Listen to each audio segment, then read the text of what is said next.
ओम श्री परमात्मा ने नमः। मैं अपने प्रिय मित्र उमाकांत मिश्र जी के घर पर हूँ, लखनऊ में, ठाकुरगंज में। यह हमारा सौभाग्य है और आज हम उनसे कुछ वार्ता करेंगे जिससे हमारे मित्र भी देख सकें और आगे वाली जनरेशन भी कुछ ज्ञान प्राप्त कर सकें। तो मित्र, आप ये बताएं कि आपके माता पिता का क्या नाम है? मेरे पिताजी का नाम श्री सूर्य प्रसाद मिश्रा जी था। आज वो इस दुनिया में नहीं है। और माताजी का नाम श्रीमती सूरपति देवी, वो भी आज इस दुनिया में नहीं है। बेसिकली हम लोग रहने वाले बनारस के हैं। पिताजी PWD में एजुकेटेड इंजीनियर थे। चांसरेबल पोस्ट था।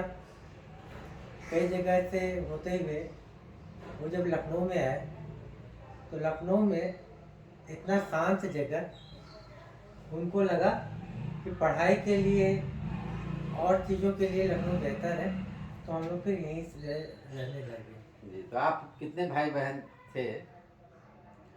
हम लोग 3 बहन और 4 भाई हैं। जी, और आपकी जो प्रारंभिक शिक्षा हुई वो कहाँ पर हुई? और मेरी प्रारंभिक शिक्षा यहीं लखनऊ के चौक में कालीचरण डिग्री कॉलेज से हुई। और उसके बाद BSc मैंने Kanpur college, Shri Jaynarayan degree college के नाम से जाना जाता है, और MSc किया है लखनऊ यूनिवर्सिटी से। किस सब्जेक्ट में किया आपने? मेरे MSc जो है वो मैथ्स से थी। जी, तो उसके बाद आपकी सेवाएं या सर्विस कहाँ पर आपने की? आफ्टर ग्रेजुएशन मैंने हिंडाल्को इंडस्ट्रीज को ज्वाइन किया था 1985 15 जनवरी को। आपका रिटायरमेंट कब हुआ? 31 जुलाई 2021 में। और आपकी जन्म तिथि क्या है? मेरी जन्म तिथि 20 जुलाई 1961 है। जी, तो जो आपने इतनी लंबी सेवाएं दी, तो जो युवा आ रहे हैं बीटेक करके उनको नौकरी मिल रही है हिंडाल्को में, तो उनके लिए आप अब क्या अनुभव शेयर करना चाहेंगे? मेरा सौभाग्य रहा कि अपने सर्विस पीरियड में मुझे जो GT जाते थे वो सामान्यतः उनको NIT से लेते थे, उनको पढ़ाने का सौभाग्य मिला। हम लोग के यहाँ 1 महीने का ट्रेनिंग होता है हर एक डिपार्टमेंट में। उनको जो मेरा जो उनके साथ संवाद रहा, जिसे मैं कहूँ पढ़ाई के अलग, जो उनको टेक्निकल नॉलेज या जो उनको थ्योरेटिकल नॉलेज दी जाती है। इंजीनियरिंग जो है एक डिग्री नहीं मानता मैं। इंजीनियरिंग एक एटीट्यूड होता है आदमी का, हर चीज़ को बेहतर ढंग से करने के लिए। मैं उनको भी यही बताता था कि आपकी जो डिग्री है वो ये सिखाती है आपको कि किसी भी काम को हम कितने बेहतर ढंग से कर सकते हैं और कम से कम किसी भी को हार्म किए हुए, चाहे वो एनवायरमेंटल हो चाहे वो मैनुअल हो। जी, तो आप वहाँ पे किस विशेष ब्रांच, एक विशेष कार्य को देखते थे? हिंडाल्को में मैं स्मेल्टर प्लांट में था, जहाँ पे आप एल्युमिना से एल्युमिनियम मेटल में कन्वर्ट करते हैं। जी, और ये और काफ़ी टफ जगह है। टफ जगह इन द सेंस में कहेंगे क्योंकि यहाँ पे पॉट का जो टेम्परेचर होता है, जहाँ पे रेत के समान जो आपका एल्युमिना होता है, जी, उसको जो मेल्ट करते हैं, जी, मेल्ट करने के लिए जो टेम्परेचर होता है 950 डिग्री होता है। ये तो हुआ पार्ट के अंदर का टेम्परेचर। तो आउटर जो उसको कवर करने के बाद जो टेम्परेचर आता है वो करीब आता है 150 से 200 डिग्री। उस एटमॉस्फेयर में काम करना किसी के लिए भी काफ़ी मुश्किल होता है। तो कुछ स्पेशल ड्रेस प्रोवाइड करती होगी कंपनी, या आ, जिससे उतना टेम्परेचर फील ना हो? हाँ, अभी जो इन्होंने सेफ्टी ना उसके लिए किया हुआ है,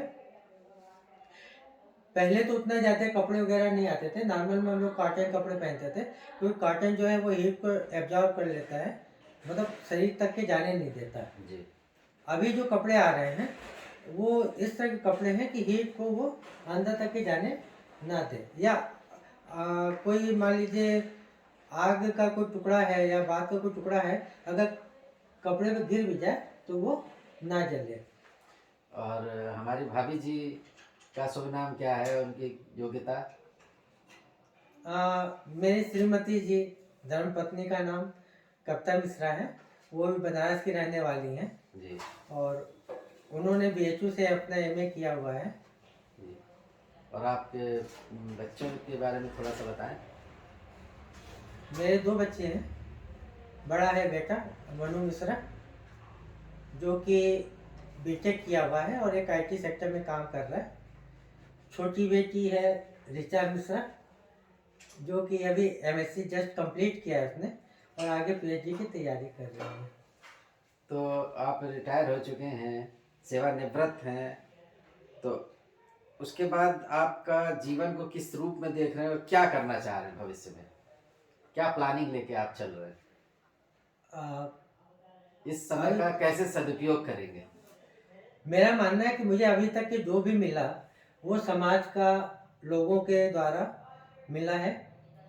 मेरी इच्छा है कि मैं जब समाज ने मुझे इतना दिया है तो मैं भी समाज को कुछ रिटर्न करूं।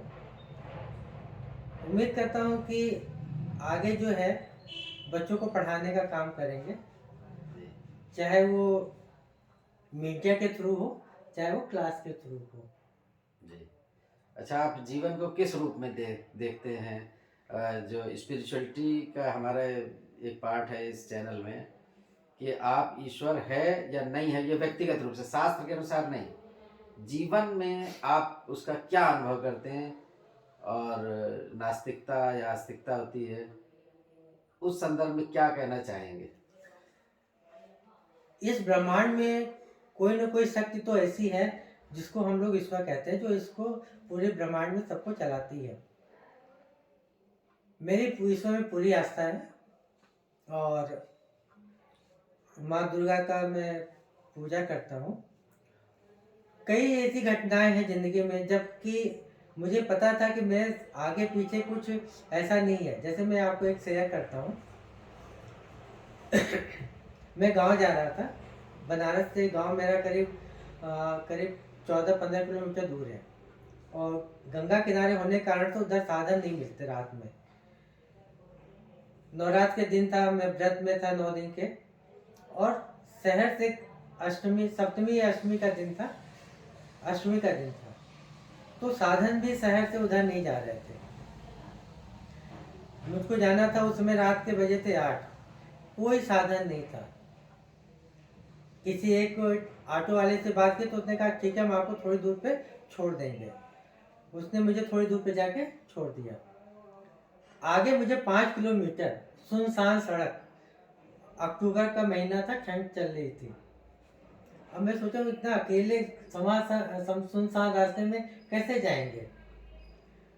ऊपर से थोड़ा सामान भी ला देते, 9 दिन के व्रत में थे, भगवान को याद किए है, भगवान कैसे जाएंगे। तब पीछे से एक टेम्पो वाला आया, उसको हाथ वो किसी ने किया होगा, उसको घाट के पास जाना था, गंगा जी के पास। तो मैंने हाथ दिया, उसका रिजर्व टेम्पो था।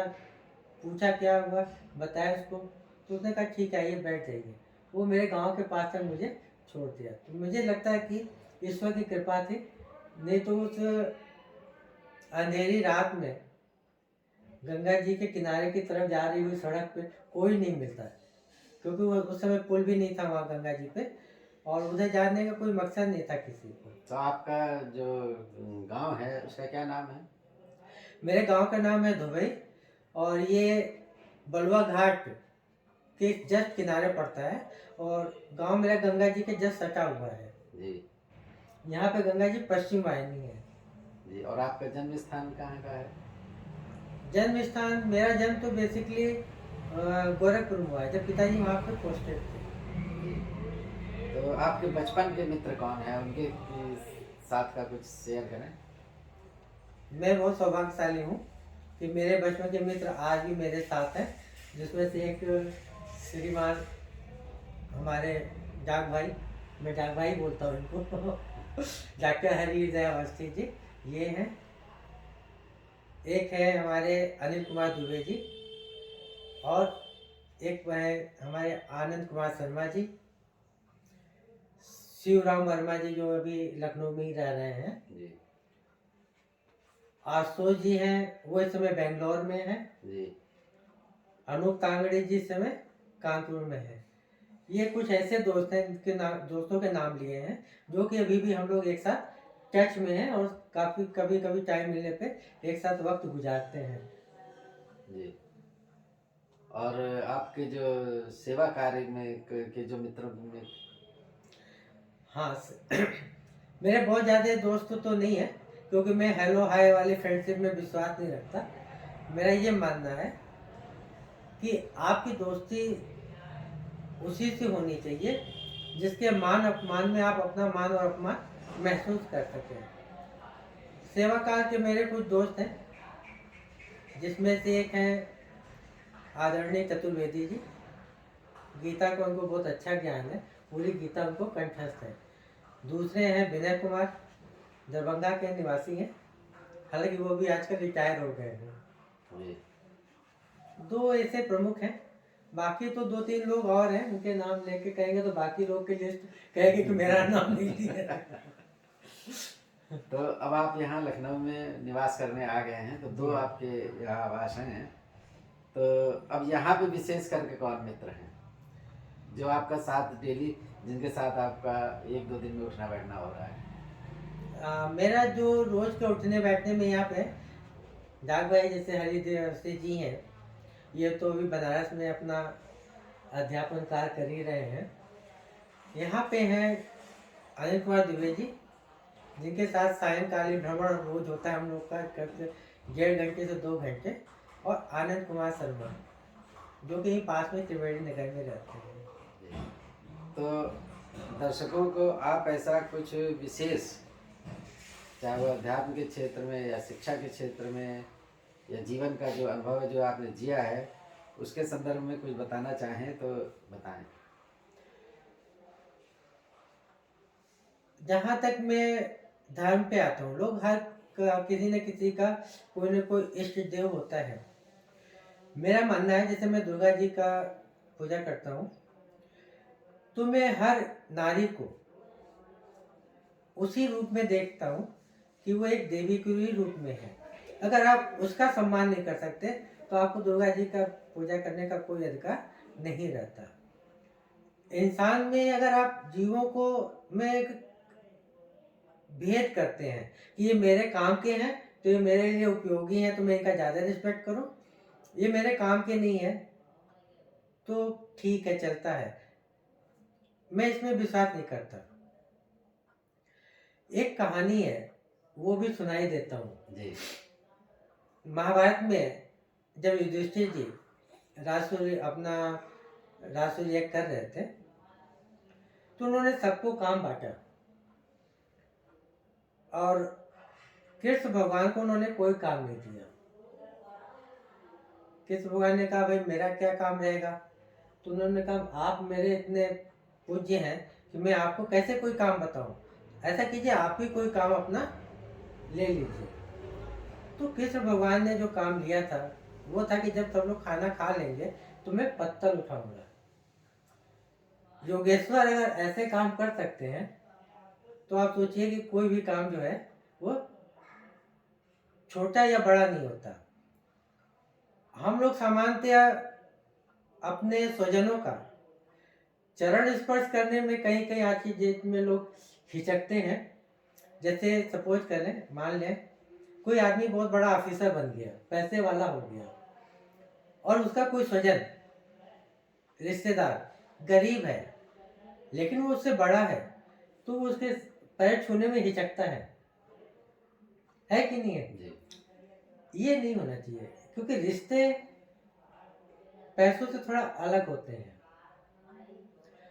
अध्यात्म भी यही कहती है कि जब आप जीव को या सामने वाले को ये समझने लगेंगे कि इस दुनिया में इस व्यक्ति का भी उतना ही महत्व है जितना और दूसरों का, जिससे कि आप लाभ पाते हैं। जब ये आप इस लेवल पे पहुंच जाएंगे तब आप अध्यात्म को बेहतर ढंग से मान लेंगे। तो बहुत ही महत्वपूर्ण बातें आपने बताई। सबसे पहली बात बताई कि महिलाओं के सम्मान या उनको आदर देने की, यत्र नारीस्तु पूजन्ते तत्र रमन्ते देवता। तो हर नारी की जो है हम लोग को श्रद्धा से आदर करना चाहिए। बहुत ही अच्छी बात बताई। और दूसरी बात है कि रिश्ते पैसे से अलग होते हैं, बहुत ही महत्वपूर्ण बात बताई। और जितनी बातें हैं बहुत ही आचरण के योग्य हैं। आप ये बताइए, आपको कौन कौन से खेल पसंद हैं? खेल में तो मुझे एक गालिब का शेर है, उसको थोड़ा मैं अपने शब्दों में बोल देता हूँ। क्रिकेट ने गालिब निकम्मा कर दिया, वरना हम भी आदमी थे। बचपन में मैंने क्रिकेट बहुत ज़्यादा खेला है, बास्केटबॉल खेला है, और हमारे जाग भाई भी, उनके साथ शतरंज बहुत खेला है, और टेबल टेनिस जो कि हमारे घर में रहता था। तो ये बताइए, क्रिकेट में आप बैटिंग पसंद करते हैं या बॉलिंग, और किस प्रकार की? क्रिकेट में मैं बेसिकली ओपनर बैट्समैन भी था और ओपनर बॉलर भी था। फास्ट बॉलर कहेंगे कि हमारे इंडियंस को तो फास्ट बॉलर कोई मानता ही नहीं है, मीडियम पेसर ही मानते हैं। एक तरह से कह ले ऑलराउंडर के रूप में मैं था। तो in swing and out swing? हाँ, इन स्विंग कराने हम लोग को नॉर्मली इजी था, आउट स्विंग बहुत रेयर केस में कर पाते थे। तो इन स्विंग के कुछ तरह स्टेप्स बताइएगा। इन स्विंग में जब बॉलर की सीम रहती है तो ये जो उंगली रहती है सीम के इस साइड में रहेगी, और ये जो दूसरी उंगली है वो थोड़ा सा सीम के थोड़ा सा दूर रहती है। तो कैसे टर्न करेंगे? जब आप गेंद फेंकते हैं तो जब आप गेंद फेंकेंगे तो गेंद के साथ ये पूरा हाथ सामने आएगा और ये इस तरफ मारते हैं, तो गेंद ये सीम को, जो सीम होगी उसको हल्का सा टर्न देंगे, काटेगी, तो गेंद जो है अंदर की ओर लहराती है। तो हाँ, जब क्रिकेट की बात जाग भाई ने कही थी है तो मैं बता दूं कि जाग भाई जहाँ रहते थे यहाँ पे पन्नी वाली गली में, इनके बड़े भाई बलिए जी भी क्रिकेट खेलते थे, और सामने में नीरज थे, अक्की भाई थे, ये लोग हम लोग से सीनियर थे, बड़े थे, तो मुझे भी उनके साथ काफ़ी क्रिकेट खेलने का सौभाग्य मिला है। जाग भाई के साथ भी काफ़ी खेलने का सौभाग्य मिला है, खाली टाइम में शतरंज और टेबल टेनिस। बाकी तो लोग कहते हैं कि जैसे जैसे आप बढ़ते जाते हैं तो फील्ड पे जाना कम हो जाता है, घर में ही रहना ज़्यादा हो जाता है, क्योंकि अगर आप फील्ड में ज़्यादा वक्त बिताएंगे तो पढ़ाई के लिए फिर आपको घर में ज़्यादा वक्त नहीं मिलेगा। अच्छा, इस टाइम एक बहुत बड़ी समस्या है जिससे हम सब अवगत भी हैं, जूझ भी रहे हैं, और युवाओं की समस्या है बेरोजगारी कि उनको कैसे वो शिक्षा लें, कैसे वो ट्रेनिंग पाएँ, या कैसे वो क्या करें जिससे कि उनको जॉब मिल सके। उस क्षेत्र में आप क्या, आपका खुद का अनुभव, खुद का एक्सपीरियंस, खुद का तरीका क्या कहता है? एक कहते हैं, बहुत पुराना दोहा है, एक साधे सब सदे, सब साधे सब जाए। पहला बात तो यह है कि आपको जो करना है आप दृढ़ निश्चय कर लें कि मुझे यही करना है और उसी में लगे रहें। अगर आप हर तरफ हाथ पैर मारेंगे तो हो सकता है कि आपको कोई सफलता उसमें ना मिल पाए। सफलता हो सकती मिल भी जाए, किस्मत किसका कितना धनी है नहीं जानता मैं, लेकिन जब आप एक में ही लगे रहेंगे तो निश्चित रूप से आप सफलता पाएंगे। दूसरे कि हायर एजुकेशन में लोग एडमिशन तो ले लेते हैं लेकिन मन लगा के वो पढ़ाई नहीं करते, वो कंपटीशन के उसमें लगे रहते हैं, सोचते हैं कि ये मेरा साइड है, कुछ खाली नहीं बैठना है, एडमिशन ले लिया चलता रहेगा और मैं अपने कंपटीशन की तैयारी करता रहूँगा। बढ़िया है, करना चाहिए, लेकिन जो आप पढ़ रहे हैं उस पर भी आपको उतना ही फोकस देना चाहिए। और भी कुछ बताना चाहेंगे आप, किसी विषय में बोलना चाहते हैं या बताना चाहते हैं युवाओं को या छोटे बच्चों को या बड़ों को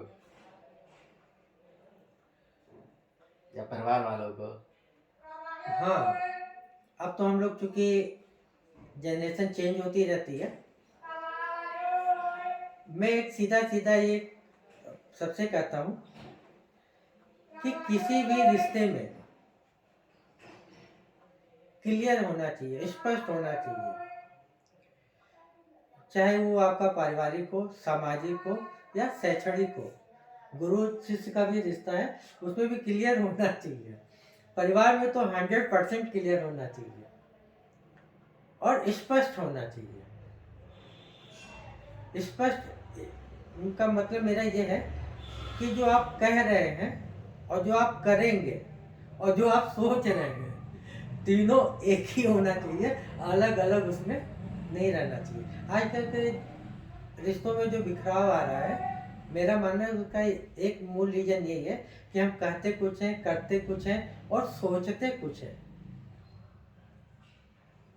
तो बहुत ही बड़ी बात आपने कही कि जो कह रहे हैं वही दिखना भी चाहिए। हाँ, और वो होना भी चाहिए कि झूठे आश्वासन नहीं देने, झूठी बात नहीं करनी है। हाँ, ये कहना चाह रहे जी हैं हाँ, आप। जी हाँ, बिल्कुल। तो इस प्रकार अपने मित्र से संवाद करके मेरे को बहुत अच्छा लगा।